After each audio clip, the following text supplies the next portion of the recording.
Governador, gostaria de saber o que foi discutido e quais serão as primeiras medidas nesses 100 dias que vocês têm adiante, né, para começar o governo. Bom, a gente primeiro fez um balanço daquilo que a gente estabeleceu de compromisso na campanha. Nós vamos focar nossa atuação muito em cima desses compromissos. A gente entende que o cumprimento dos compromissos, o cumprimento das promessas é uma ferramenta poderosa para vencer desconfianças. Então, para a gente começar bem, é fundamental cumprir os compromissos.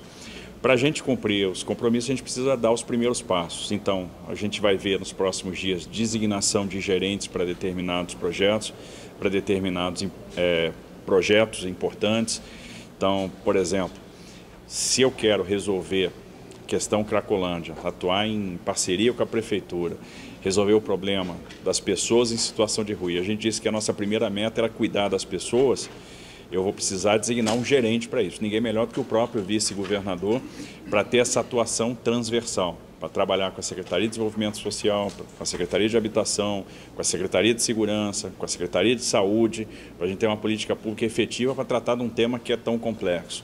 Falamos, por exemplo, da questão da infraestrutura, dos primeiros projetos que nós vamos soltar, primeiras entregas, leilão do Rodoanel, preparação para Davos, que vai ser a nossa primeira apresentação do Estado de São Paulo no exterior. Então é uma questão super importante. São Paulo é uma economia muito relevante, a gente precisa de protagonismo para trazer os investimentos privados para cá. A gente discutiu, por exemplo, como que a gente vai dar contornos aos primeiros estudos que nós vamos contratar, como, por exemplo, privatização da EMAI, o estudo de desestatização da Sabesp. Então, objetivos que nós vamos perseguir ao longo do tempo. E aí fomos batendo área por área quais serão as entregas dos 100 primeiros dias, depois nós vamos consolidar isso para ter um cronograma factível de entregas, execuível, que a gente possa aí, então, seguir. Mas qual seria o papel do vice-governador nesse projeto específico que o senhor falou de Cracolândia e moradores de rua, né? Ele é o gerente do projeto, então ele é quem vai trabalhar com assistência social. Então, por exemplo, como é que a gente vai aumentar a nossa rede de atuação para tratamento de dependentes químicos? Como é que a gente aumenta a nossa capacidade de fazer triagem? Como é que a gente aumenta o poder dos centros de referência de álcool e drogas? Como que a gente vai aumentar a quantidade de comunidades terapêuticas que podem fazer essa absorção e o tratamento do dependente químico? Como é que a gente vai fazer a reinserção dessas pessoas no mercado de trabalho? Como é que a gente vai preparar essas pessoas? Como é que a gente vai treinar? Que tipo de política habitacional nós vamos ter? Em que passos?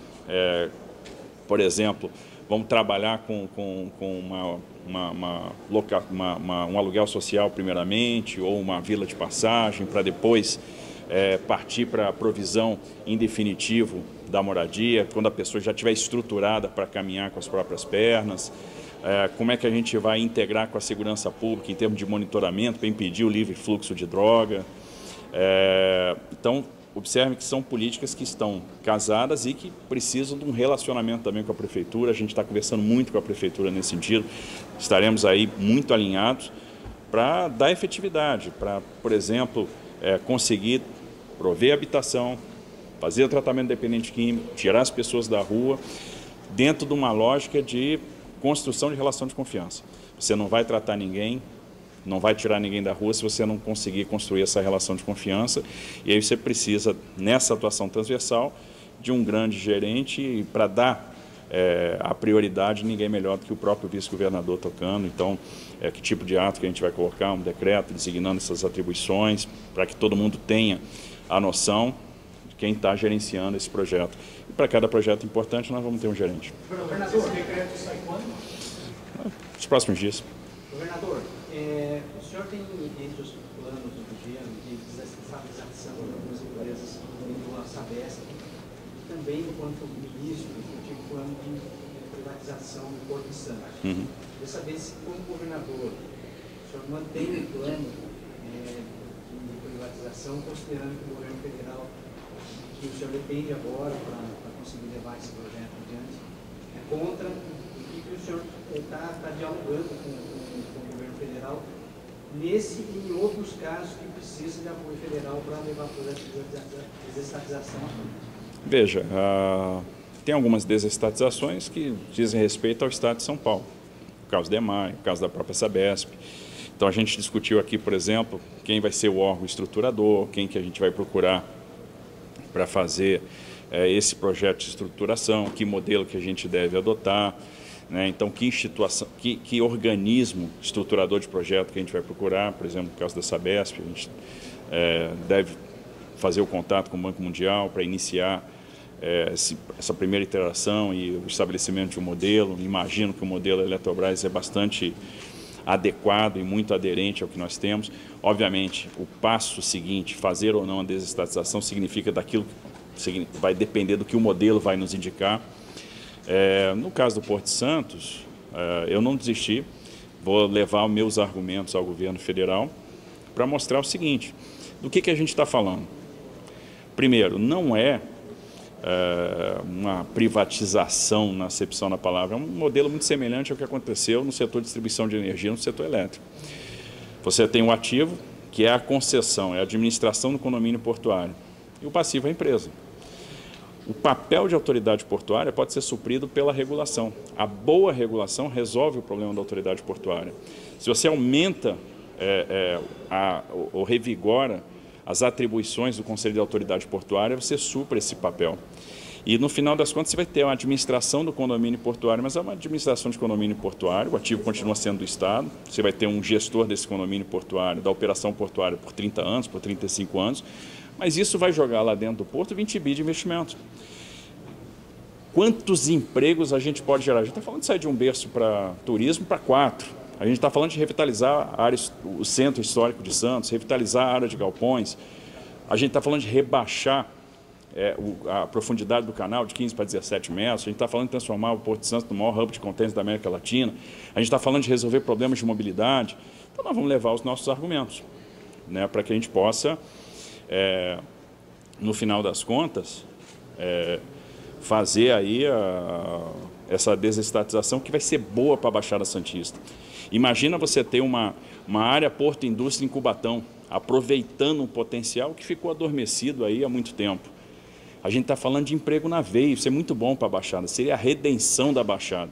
Não teve nada tão importante ou tão grandioso nos últimos anos. Agora, a gente tem que ter plano B, por exemplo. A gente vai estruturar o projeto de concessão do túnel da ligação seca Santos-Guarujá. A gente não conseguiu viabilizar o funding via desestatização de Santos. Vamos viabilizar via Tesouro. E um grande nome para o túnel Santos-Guarujá poderia ser túnel Rei Pelé.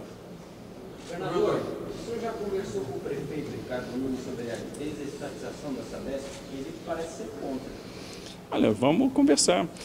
É outra questão, por exemplo, como a gente pode acelerar a despoluição do Rio Tietê e Pinheiros com a desestatização da Sabesp? Quanto você consegue de investimento? Que nível de recurso você pode segurar no próprio saneamento básico em municípios que hoje dependem de sistemas isolados? Ou seja, capturar o recurso dentro do próprio saneamento básico. Quanto que você pode aportar de recurso ou dividir a receita da desestatização com os municípios que são atendidos, né? Inclusive levando em consideração o vigor dos contratos de concessão. Como que a gente pode fazer mais investimento baixando tarifa? Porque, vamos lá, o grande ativo da Sabesp são os contratos de concessão. Se você prorroga esses contratos de concessão dentro da operação de capitalização, você gera um upside. Esse upside pode ser todo convertido na redução de tarifa. Então, como você vai ser contra algo que vai gerar muito emprego, que vai acelerar a meta de universalização da prestação de serviço, vai acelerar a quantidade de ligações, vai gerar muito emprego e vai baixar a tarifa? Então, essas coisas que a gente tem que botar na mesa de uma forma muito técnica. Você, poxa, isso vale muito a pena, vamos dar esse passo. Não vale a pena, abandona. Governador, durante a transição, o Alesc aprovou o aumento de salário do senhor dos secretários, mas o governador Garcia não sancionou isso. O senhor vai sancionar? Vou sancionar. A redução do imposto sobre a herança. Vou vetar. Vai vetar? Vou.